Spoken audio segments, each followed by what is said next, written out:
Reports நண்பர்களுக்கு வணக்கம். இன்றைய நிகழ்ச்சியில நம்மளோட அரசியல் பேசுவதற்காக தோழர் மகிழன் இணைந்திருக்கிறார். தோழர் வணக்கம். வணக்கம். தோழர், தமிழ்நாடு அரசு பள்ளியில மோட்டிவேஷனல் ஸ்பீச் கொடுக்க வந்த மகா விஷ்ணு பரம்பொருள் தன்னைத்தானே கடவுளுடைய அவதாரம் அப்படின்னு மோடிக்கு அப்புறம் சொல்லிக்கொண்ட ஒரு நபர். மோடிக்கு முன்னாடியே இவர் சொல்லிக்கிட்டாப்புல. பல பேர் இந்தியாவில் அப்படி சொல்லியிருக்கிறாங்க. இப்ப இவர் வந்து ஒரு அரசு பள்ளியில மாணவர்கள் மத்தியில ஒரு உரை நிகழ்த்தியிருக்கிறாரு. மாற்றுத்திறனாளி ஆசிரியரை எதிர்த்து பயங்கரமா பேசியிருக்கிறாரு. இவர் பேசுனது பார்த்தீங்கன்னா, முன்னோர்கள் செய்த பாவம், இல்ல முன்பிறவியில செஞ்ச பாவம் தான் இன்றைய பிறவியில நீங்க மாற்றுத்திறனாளியா பிறக்கிறீங்க அப்படின்னு சொன்னதுக்கு, ஆசிரியர் சங்கர் அப்படிங்கிற அவரும் ஒரு பார்வை மாற்றுத்திறனாளி. அவர் வந்து எதிர்த்து குரல் கேட்டிருக்கிறார். "அத எப்படி நீங்க சொல்லலாம்?" அப்படின்னு கண்டனமும் தெரிவிச்சிருக்கிறாரு. அவர ரொம்ப கோவத்தோட பேசி, அவர் பேர் என்ன? அவர் எந்த சாதி? அப்படின்லாம் கேட்பதற்கு முயற்சியும் செஞ்சிருக்கிறாரு இந்த மகாவிஷ்ணு பரம்பொருள். இன்றைக்கு அவர் மேல வழக்குகள் பதியப்பட்டிருக்குது. அமைச்சர் வந்து கண்டனம் தெரிவிச்சிருக்கிறாங்க.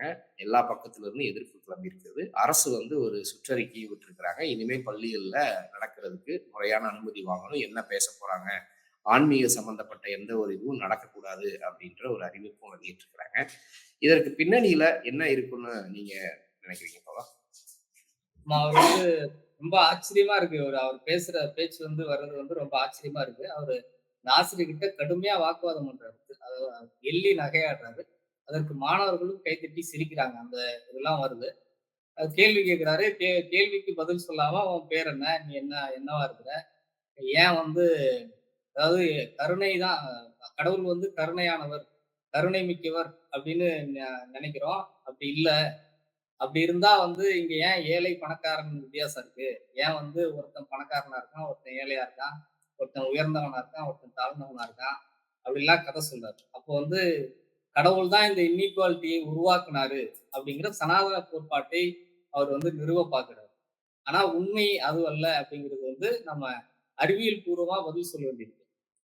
இன்றைக்கு சுரண்டல் சுரண்டல் தான் ஏழை பணக்காரரை உருவாக்குது அப்படிங்கிற கோட்பாடு ஒரு மார்க்சிய தத்துவம் நம்ம கையில இருக்கு. எப்படி உபரி மதிப்பு கோட்பாடு எப்படி வந்தது? ஏழை ஏன் ஏழையாவே இருக்கிறான்? பணக்காரன் ஏன் பணக்காரனா இருக்கான்? அப்படிங்கிறதுக்கான ஒரு அறிவியல் பூர்வமான ஒரு ஆய்வு முறை நம்ம கையில இருக்கு. அதை வச்சுதான் இன்றைக்கு முதலாளித்துவ நாடுகள் அதனுடைய உற்பத்தி முறை எப்படி இருக்கு அப்படிங்கிறதெல்லாம் நாம புரிஞ்சுக்கிறோம். அதுல இருந்துதான் பாட்டாளி வர்க்கத்தினுடைய தொழிலாளர்களுடைய உரிமையை இப்ப பேசுகிற இடத்துல நாம இருக்கிறோம். அதனால நீங்க சொல்ற கதையெல்லாம் இங்க வேகாது. இந்த ஐவர்ண கோட்பாட்டை நாங்க ஏற்றுக்கொள்ள மாட்டோம். அதுதான் எதிர்கால இந்தியாவின் திட்டமாவும் இருக்கு. இப்ப காங்கிரஸ் கட்சி கூட இந்த ஐவர்ண கோட்பாட்டை கேள்வி கேட்குது. அவங்க ஒரு பக்கம் நம்ம இது நாள் வரைக்கும் இவங்க ஒரு சாஃப்ட் இந்துத்துவா, பிஜேபி ஒரு ஹார்ட்கோர் இந்துத்துவா அப்படின்னு பேசிட்டு இருந்த நிலைமையில இன்றைக்கு ஒட்டுமொத்தமா ஒரு ஜனநாயகத்தன்மைக்கு இந்தியா மாற வேண்டும்ங்கிற குரல் இந்த பிஜேபி கடந்த 10 ஆண்டுகளினுடைய பிஜேபி ஆட்சியில உருவாயிருக்கு. அந்த அடிப்படையில காங்கிரஸ் கட்சியே கூட இன்றைக்கு அந்த அந்த இடத்துக்கு வந்திருக்கு. ஒரு ஜனநாயக குரல்ல இந்த ஐவர்ண கோட்பாட்டை நாங்க நாங்க ஏற்க மாட்டோம். அவர்ணர்களையும் சேர்த்து சொல்றேன். 4 வர்ணம் 4 வர்ணத்துக்கு அல்லாதவர்கள் ஒரு வர்ணமா இருக்காங்க. அவர்ணர்களா இருக்காங்க. இந்த ஐவர்ண கோட்பாட்டை நாங்க ஏற்க மாட்டோம் அப்படின்ட்டு ராகுல் காந்தியே கூட சொல்லுகிற ஒரு நிலைமை இன்றைக்கு கல்வி அறிவால் பெற்றிருக்கிறோம். கல்விதான் இந்த இடத்துக்கு நம்மளை கொண்டு வரும். தமிழ்நாடு ஏன் தொடர்ந்து இந்த இந்துத்துவ கோட்பாட்டுக்கு எதிராக பேசுது? தொடர்ந்து ஏன் இந்த இந்தியா முழுக்க வேற ஒரு திசையில இருக்கும்போது நாம் மட்டும் வேற ஒரு திசையில இருந்து போராடி கொண்டிருக்கிறோம்னா நாம தான் கல்வியில் சிறந்து விளங்குறோம். அதுதான் இன்றைக்கு இப்ப அவங்களுக்கு பிஜேபிக்கு அதுதான் இன்றைக்கு பிரச்சனையா இருக்கு. இதுல பின்னணியில இருக்கிற சதி என்னவா இருக்கு? என்னவா நம்ம புரிஞ்சுக்கணும் அப்படின்னா, ஒழுங்கா அறிவியல் பூர்வமான கல்வியை மக்கள் பெற்றுக்கொண்டால் இவர்கள் ஆட்சி நடத்த முடியாது. இவர்களுடைய சித்தாந்தம் கெட்டு போயிடும். இந்த 100 ஆண்டு நிறைவு விழா வரப்போகுது. இந்த 100 ஆண்டு வெற்றியை கொண்டாடுகிற நிலைமையில இவங்களுடைய திட்டங்கள் பலிக்காது அப்படிங்கிறதான் இதனுடைய சதி கோட்பாடு. அதனால மீண்டும் இந்த கல்வியில் இது மாதிரியான பிற்போக்குத்தனங்களை புகுத்துவதன் மூலமாக இவர்கள் தங்களுடைய ஆட்சியையும் தங்களுடைய அதிகாரத்தையும் நிறுவிக்கொள்ள பார்க்கிறார்கள். இப்போ 4 வர்ண கோட்பாடு எதற்காக படைக்கப்பட்டது? பார்ப்பனர்கள் என்ற ஒரு கும்பல் அதிகாரத்தில் தொடர்ந்து இருப்பதற்காக அந்த அந்த கற்பிதத்தை திட்டமிட்டு உருவாக்கி அதை மக்கள் கருத்தாக மாற்றுறாங்க. அதனால இன்றளவும் பார்ப்பனர்கள் தான் தலைமையில இருக்கிறாங்க. நீங்க அதிகார மட்டத்தில் இருக்கிற அனைத்து டேட்டாவும் எடுத்து பார்த்தீங்கன்னா, அவங்க தான் இருக்கிறாங்க. உச்சநீதிமன்றம் தொடங்கி எல்லா இடங்கள்லயும் நம்ம வந்து சொல்லிட்டே போலாம். பேங்க் அலுவலர்கள், அப்படி ஒவ்வொரு துறை ரீதியாக இன்னைக்கு புதுசா வந்திருக்கிற இந்த ஐடி வளர்ச்சியில விட ஐடில இருக்கிற உயர் பொறுப்புல இருக்கிற எல்லாரும் வந்து பார்க்கணும். அமெரிக்காவுக்கு வேலைக்கு போனா அங்க இருக்கிறவனும் பார்ப்பான் தான். அதிக அளவுல புலம்பெயர்ந்து இருக்கிறவங்க, அ மேல் மட்டத்துல இருக்கிறவங்க எல்லாருமே பார்ப்பவர்களா தான் இருக்கிறாங்க. இந்த அதிகாரத்தை தக்க வைப்பதற்கு தான் மீண்டும் இந்த கல்வியறிவு பெற்ற இந்த தென் மாநிலங்கள்ல குறிப்பா கர்நாடகா, கேரளா, தமிழ்நாடு போன்ற மாநிலங்கள் ஓரளவுக்கு கல்வியறிவு பெற்று முன்னேறி கொண்டு வருது. ஆனால் நீங்க படிச்சதெல்லாம் கல்வியே இல்ல. நீங்க தவறான கல்வியை கற்கிறீங்க. அததான் வந்து ஆர்.என். ரவி சொல்றாரு.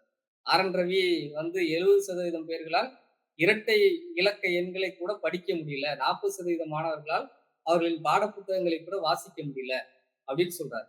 இந்த ஆய்வுகள்லாம் நமக்கு ஏற்கனவே தெரியும். 2015, 17 வாக்குல உலக நாடுகளினுடைய குறிப்பா சிகாகோ, யுனெஸ்கோ போன்ற நிறுவனங்கள்ல இந்த தாய்மொழி பற்றிய ஒரு ஆய்வு நடந்தது. அந்த ஆய்வுல பல பல நாடுகள்ல நடத்தப்பட்டது. இந்தியாவுல நடத்தப்பட்டது. இந்தியாவுல இருக்கிற பல மாநிலங்கள்ல தமிழ்நாடும் வந்து தமிழ்நாட்டினுடைய ஆய்வ வந்து வெளியிட்டாங்க. அப்போ வந்து என்ன புரிஞ்சதுன்னா, தமிழ்நாட்டுல படிக்கிற மாணவர்கள் தமிழை எழுத, படிக்க தெரிவது கடினமாக இருக்கிறது. அது வந்து 20% தான் இருக்கு. அப்படிங்கிற ஒரு புள்ளிவிவரத்த அவங்க வெளியிட்டாங்க. இது கம்பேரிட்டிவ்லி மற்ற மாநிலங்கள்ல, வட இந்திய மாநிலங்களை விட குறைவு அப்படின்னு சொன்னாங்க. ஏன்னா வட இந்திய மாநிலங்கள்ல பெரும்பாலும் இந்தி பாடமொழியா இருக்கு. அந்த ஸ்டேட்டும் இந்தி தெரிந்த ஸ்டேட்டா இருக்கு. பெரும்பாலும் இந்தி வந்து அவங்களுக்கு ஒரு மத்திய மொழியா இருக்கு. குஜராத்தி வந்து லோக்கல் லாங்குவேஜா இருந்தா கூட இந்தி வந்து அவங்களுக்கு தெரியும். அதனால சில மாநிலங்கள் ஒரு 6, 7 மாநிலங்கள் அந்த மாதிரி இருக்கு. தமிழ்நாட்டுல இந்திக்கும், தமிழுக்கும் தொடர்பே இல்ல. அதனால இவங்க தமிழ், இங்க ஆங்கிலம் 2 தான் படிக்கிறாங்க. இப்ப ஆங்கில பள்ளியினுடைய மோகம் அதிகமானதுனால, மெட்ரிகுலேஷன் நோக்கி மக்கள் அதிகமா போறதுனால, இந்த சிக்கல் வந்திருக்கு அப்படின்னு இந்த உலக ஆய்வு நிறுவனங்கள் சொல்லுது. அத வந்து நம்ம ஏற்றுக்கொள்றோம். இப்போ புதிய கல்விக் கொள்கையில கொண்டு வந்திருக்கிற இந்த அ தாய்மொழி வழியிலான கல்வி அப்படிங்கிற அந்த பாயிண்ட்ட கூட நம்முடைய அமைச்சர் கே.என். நேரு சொல்லியிருக்காரு. அன்பில் மகேஷ் பொய்யாமொழியும் சொல்லியிருக்காங்க. கனிமொழி சொல்லியிருக்கிறாங்க. எல்லாருமே வந்து இது இது போன்ற சரியான திட்டங்களை நாங்கள் ஏற்றுக்கொள்கிறோம். அதில் கூறப்பட்டிருக்கிற நல்ல விஷயங்களை நாங்கள் ஏற்றுக்கொள்கிறோம். நாங்கள் வந்து செயல்படுத்துறோம் அப்படிங்கிற ஒப்புதல் வாக்குமூலத்தையும் அவங்க குடுத்துருக்கிறாங்க. அது பத்திலாம் இப்ப நமக்கு கேள்வி இல்ல. ஆனா இவங்க நீங்க படிக்கிறது எந்த வகையில சரியில்லன்றாங்கன்னா, நீங்க சனாதன கல்வியே படிக்கல. நீங்க வந்து இந்துத்துவ கல்வியே படிக்கல. நீங்க வந்து வேற எதையோ படிச்சுட்டு இருக்கிறீங்க. அப்படிங்கிறது தான் இவங்களுடைய குற்றச்சாட்டு. ஆக இந்த ஏற்றத்தாழ்வு ராஜா சொல்றார்ல, இது வந்து சனாதன சனாதன பூமி தான். தமிழ்நாடும் சனாதன பூமி தான். இங்க வந்து நாயன்மார்கள் இருந்தாங்க. அந்த மாதிரி கதையெல்லாம் சொல்றார்ல. இது சனாதனம் இவங்க கூட தமிழிசை சவுந்தரராஜன், விஜய் தொடர்பா பேசும்போது, சனாதனத்தை ஏற்றுக்கொண்டா தான் இங்க வந்து ஜெயிக்க முடியும் அப்படின்னு பேசுறாங்க. அப்போ இந்த பள்ளி கல்வியிலயும் வந்து சனாதனத்தை ஏற்றுக்கொண்ட ஒரு கல்வியை கற்க வேண்டும் என்பதுதான் ஆர்எஸ்எஸ்னுடைய திட்டம். பிஜேபியினுடைய கொள்கை. அதை நடைமுறைப்படுத்துறதுக்கு தான் ஆர்.என். ரவி தொடர்ந்து தமிழ்நாட்டினுடைய கல்வி சரியில்ல, தமிழ்நாட்டினுடைய கல்வி சரியில்லன்னு கூவி கூவி கடை போடுறார். அந்த க கடை வியாபாரத்தை வந்து திறக்கிறதுக்கு தான் தமிழ்நாட்டுல ஆட்சியை பிடிப்பதற்கான முயற்சிய பிஜேபியும் இறங்குது. இப்ப இதை முறியடிக்க வேண்டும்னா, ஏன் முறியடிக்க வேண்டும் முதல்ல? சனாதன கல்வின்னா என்ன அப்படிங்கிறத நம்ம புரிஞ்சுக்கணும். சனாதன கல்வி என்ன சொல்லுதுன்னா, இந்த ஏற்றத்தாழ்வுகளை நம்ம அப்படியே ஏற்றுக்கொள்ளணும். காந்தியே என்ன சொல்றாருன்னா, நாம வந்து அந்தந்த யார் யாரா இருக்கிறோமோ அப்படியே இருப்போம். அதற்குள்ள என்ன சமத்துவம் பேண முடியுமோ சமத்துவம் பேணுவோம். அப்படின்னு தான் ஆரம்பத்துல சொல்றாரு. ரொம்ப இறுதியில தான் அவரு அவரு வந்து அதையெல்லாம் மாற்றிக் கொள்றாரு. அப்படி சனாதனிகள் எல்லாருமே என்ன சொல்றாங்கன்னா, அவனுக்கு விதிக்கப்பட்டது விதி. அதெல்லாம் நீ மாத்த முடியாது. அவன் அந்த தொழிலே செஞ்சுட்டு அங்கேயே இரு. அதான் உனக்கு நல்லது. அடுத்தவன தொந்தரவு பண்ணாத. அது வந்து அதுவே உன்னுடைய பெரிய உரிமை பாதுகாப்பு தான். அதனால நீ வந்து கோயில்ல பூஜை பண்ணணும், கோயிலுக்கு உள்ள போகணும்னு நினைக்காத. உன் இடம் வெளியில இருந்து சாமி கும்பிட்டு நீ போயிடு அவ்வளவுதான். தூரத்துல இருந்து எட்டி பார்த்துட்டு போயிடு அவ்வளவுதான்.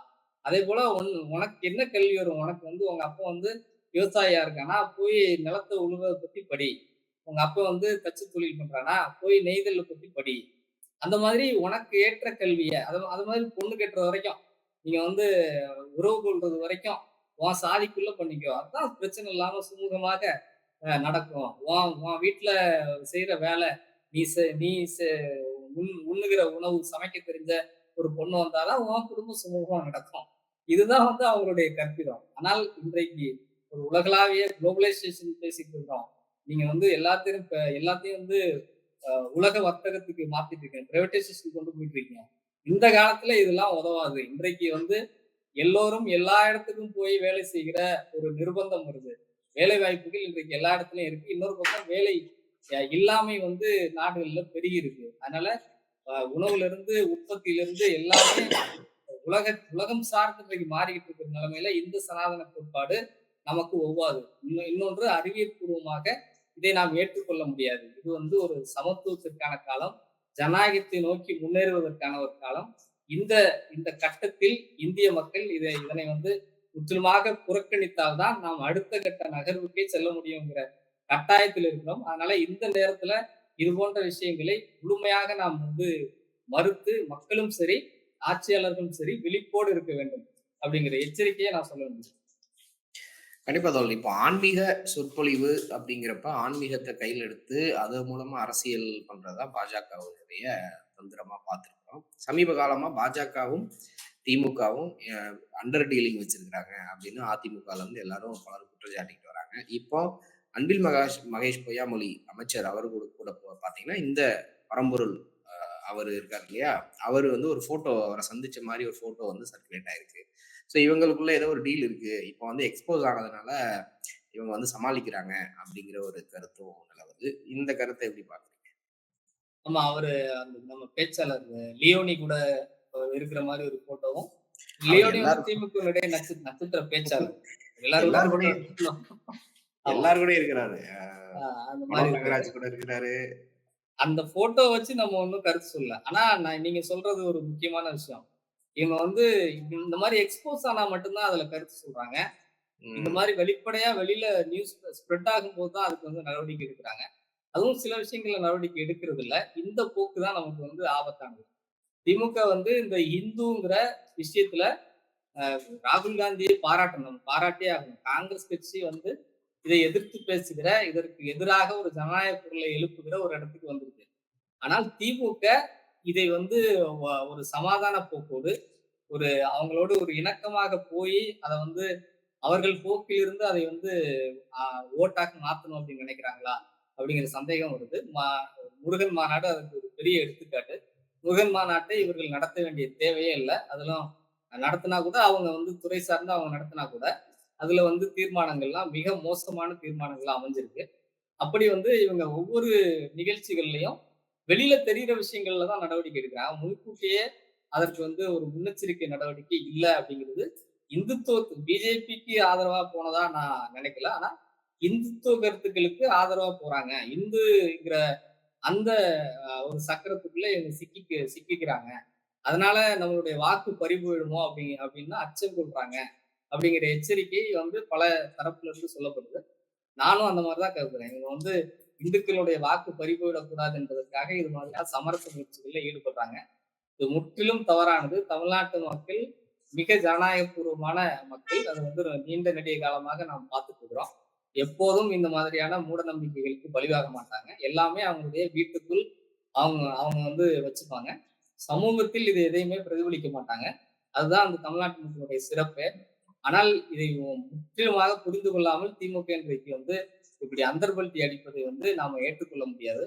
மீண்டும் திமுக தன்னுடைய அந்த அ சாதியற்ற, சமயமற்ற கோட்பாட்டை வந்து கையில் எடுத்தாதான் அவங்க தொடர்ந்து ஆட்சியில் நீடிக்க முடியும்.